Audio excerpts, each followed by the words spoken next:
Hi everyone.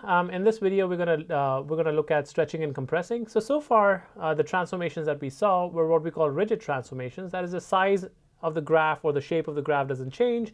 What changes is the position of the graph. Now we're going to look at transformations which actually change the shape and the size of the graph. Okay, so we have stretching and compressing. So again, as you would expect, there are two types. We have vertical stretch and compression, and then we have a horizontal, and then we have a horizontal stretch and compress. Right? So let's take a look at vertical first. Right? So as usual, let's go ahead and consider our base function. We have fx equals x squared. That's our base function. And then let's consider two other functions. We have gx equals 2x squared. And then we have hx equals a half or 0.5 x squared. Right? Let's go ahead and make our table again. So we have x, we have x squared, we have 2x squared, and finally we have 1/2 x squared. All right, so let's go ahead and enter our values. I have -2, -1, 0, 1, and 2. And then I have 4, 1, 0, 1, 4. Now all I'm doing is multiplying x squared by 2. So this is going to be 8, 2, 0, 2, and 8.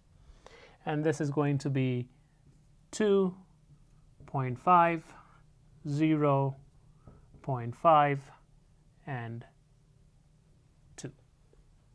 Okay, so let's see what this looks like on a graph. Okay, so as we see here, I've entered all the points. We've entered the points in the table, and it's exactly the same table that we had up there. So our graph, here's our graph, y equals x squared, pretty standard. Now, what does this function 2x squared do? Well, the function 2x squared actually it makes the graph thinner. If you see that this graph is actually thinner, or we can say that this graph is, imagine us putting a finger on the vertex and pulling the graph away from the x-axis, right? So it's being stretched away from the x-axis. And if you look at the graph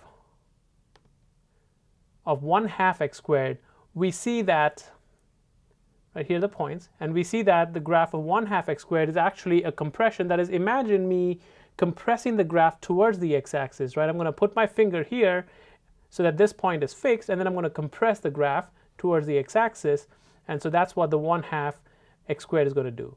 So then what happens if I had the function y equal to, say, a x squared? Okay, so what does this a do? Well, let's see. If a was 0, a was 1, well, we see that, right, this is the same as our fx. Here was our fx. Okay, and so this is our fx. What happens if a is greater? So for 2x squared, we saw that the graph became thinner, or it was stretched, and we see that as I increase the value of a, the graph seems to be stretching away from the x-axis, or in a way you can think about it as a graph is becoming thinner, right? And then as I take a, what happens as I take a to be less than 1? As I take a to be less than 1, my graph is actually getting wider, right? If I take a equal to 0, obviously it's going to be a horizontal line because everything is going to be 0. But if between 0 and 1, you see that the graph is actually getting wider, and as I go above 1, the function is actually getting thinner. Now, you might ask a question, what happens if a is negative? Well, we've already talked about it, right? What happens if I have negative? It'll reflect over the x-axis. So if a is negative, then this function is going to reflect over the x-axis, and you can see that as I take bigger negative values, it's still getting thinner and thinner. Okay, so note that between 0 and 1, the function actually becomes a little bit wider, and when I increase k more than 1, then it becomes thinner. So vertical stretch and compression. So consider a greater than 0, okay, and a is not equal to 1. All right. So the graph of gx equals a times fx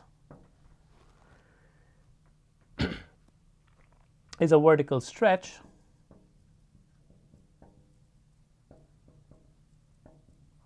of the graph of fx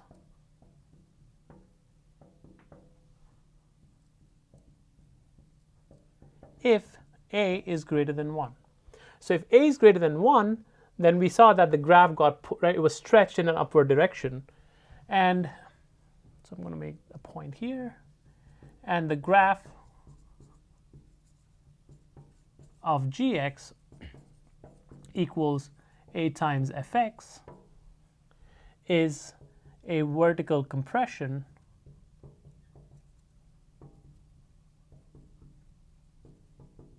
right towards the x-axis